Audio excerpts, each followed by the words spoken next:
மாங்காய் தொக்குக்கு முறை எப்படின்னு சொன்னால், மாங்காய், கோமாங்காய், குண்டு மாங்காய், புளிப்பு மாங்காய் எது வேணாலும் எடுத்துக்கலாம்.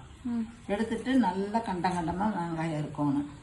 அறுத்துட்டு ஒரு குண்டா நிறைய எடுத்துட்டு அதுக்கு அதை வச்சுட்டு வானொலியில் அதுக்கு தேவையான ஆயில் ஊற்றணும். கொஞ்சம் அதிகமாக ஊற்றணும். கடுகு, கருவேப்பிலை, வரமிளகாய் 3 போட்டு தாளம் போட்டுட்டு மாங்காயை உள்ளே போட்டு கிளறி விடணும். கிளறி விட்டு தண்ணி நிறைய ஊற்றணும். அந்த மாங்காய்க்கு மேலே முதங்குற மாதிரி தண்ணி ஊற்றணும். அதுக்கு தேவையான உப்பு, வரமிளகாய் பொடி எல்லாம் போட்டு கொல நல்லா வெந்து தொல்லி கூட இல்லாத அளவுக்கு வெந்து போகணும்.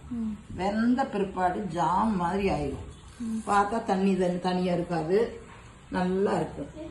மண்டை வெள்ளத்தை நல்லா சீவி வச்சிருந்து மண்டை வெள்ளத்தை போட்டு அதையும் நல்லா கிளறி விட்டோம்னா மாங்காய் தொக்கு ஜாம் மாதிரி ஆயிடும். அது சாப்பாட்டுக்கு போட்டு சாப்பிடலாம், பழைய சாப்பாட்டுக்கு சாப்பிடலாம்.